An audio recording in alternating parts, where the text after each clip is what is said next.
Pada zaman dulu hiduplah seorang pertapa muda yang sangat sakti. Dia tinggal di sebuah gua terpencil di tengah hutan. Karena kesaktiannya dia dapat bercakap-cakap dengan binatang penghuni hutan itu.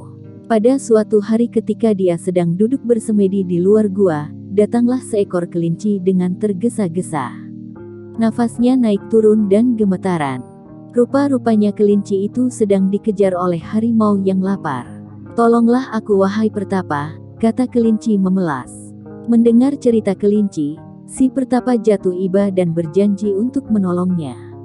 Lalu dia berkata, "Bersembunyilah ke dalam gua, biar aku sendiri yang akan menghadapi harimau." Tak berselang lama sang harimau tiba.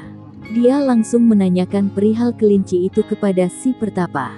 Tentu saja pertapa itu memberikan jawaban yang sebenarnya. "Kalau begitu bawalah kelinci itu," ancam harimau, "atau aku sendiri yang akan mengambilnya." "Bersabarlah engkau harimau," kata pertapa. Lalu dia mengajukan tawaran lain untuk melindungi kelinci yang tengah bersembunyi. "Kalau engkau mau, biarlah kutukar kelinci itu dengan tangan kiriku." Tawaran yang menarik bagi si raja hutan tentunya. Harimau pun langsung setuju. Dia berpikir, soal kelinci bisa diusahakannya lagi di lain hari. "Baiklah, walau aku tak mengetahui rasanya daging manusia," balas si harimau. Mendengar jawaban harimau, sang pertapa langsung memutus tangan kirinya. "Ini, makanlah," katanya seraya menyerahkan potongan tangan kirinya tersebut ke mulut harimau. Harimau segera menyambar dan menggondolnya, lalu pergi meninggalkan pertapa yang buntung sebelah tangannya. Di tempat persembunyiannya si kelinci menyaksikan semuanya. Sungguh dia sangat terkejut, akan tetapi, rupa-rupanya itu belum seberapa. Keterkejutan kelinci menjadi lebih berlipat lagi manakala menyaksikan tangan kiri si pertapa tumbuh lagi dan kembali utuh. "Sekarang pulanglah," kata si pertapa sakti seolah tak terjadi apa-apa, "lain kali engkau harus lebih berhati-hati." Setelah berterima kasih kelinci itu pun pamit. Disarang si raja hutan, saat dia tengah menyantap tangan kiri sang pertapa, muncul pikiran-pikiran jahatnya. "Kenapa tidak aku ulangi saja caranya?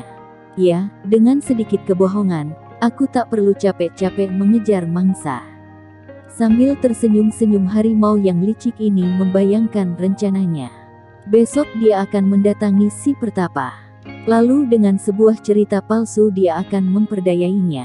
Mudah-mudahan dengan cara seperti itu dia akan mendapatkan tangan yang sebelah kanan. Benar saja, esoknya harimau mendatangi sang pertapa.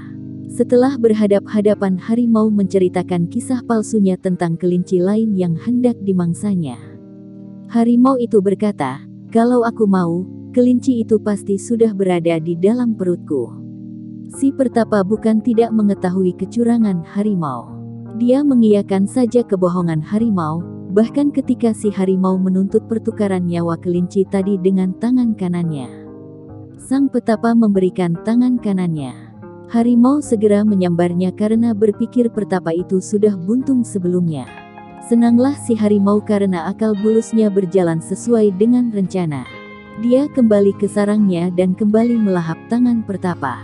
Tetapi apakah semuanya cukup memuaskan harimau si Raja Rimba? Ternyata tidak. Menurutnya jika pertapa itu sudah kehilangan kedua tangannya, mudah saja bagi dia untuk memangsanya. Harimau bergegas keluar dari sarangnya dan kembali menuju gua pertapaan. Sampai di mulut gua, harimau membulatkan niat jahatnya. Dia menerobos ke dalam. Nafsunya untuk menerkam si pertapa sebesar rasa laparnya untuk kembali merasakan lezatnya daging manusia. Namun kali ini harimau terkecoh. Dia tidak menemui pertapa buntung seperti yang disangkanya, melainkan seorang pertapa bertangan utuh dengan sebilah tongkat kayu yang dibawanya. Sudah kepalang basah, harimau bukannya bersurut langkah justru menerkam dan mengaum dengan ganasnya. Maka terjadilah pertarungan yang seru antara harimau dan pertapa. Gigitan dan cakaran harimau berbalas pukulan dan sabetan tongkat pertapa. Anehnya, tidak ada satu luka pun dialami pertapa sakti itu. Kondisi sebaliknya, justru tubuh harimau itu kerap menjadi sasaran. Singkat cerita, akhirnya harimau terluka parah dan menyerah. Dia merasa sangat kesakitan dan tergolek tak berdaya. Di sekujur tubuhnya penuh bekas pukulan dan sabetan tongkat Pertapa yang membentuk garis belang-belang. Si Pertapa bukan bermaksud untuk membunuh harimau, melainkan ingin memberinya pelajaran. Setelah harimau berjanji untuk tidak mengulangi kesalahannya lagi, si Pertapa menyembuhkan luka-luka yang dialaminya. Harimau segera sembuh, sakitnya hilang, tetapi tidak dengan bekas luka-lukanya. Warna belang-belang hitam di tubuh harimau itu sengaja ditinggalkan agar harimau ingat dengan kesalahannya.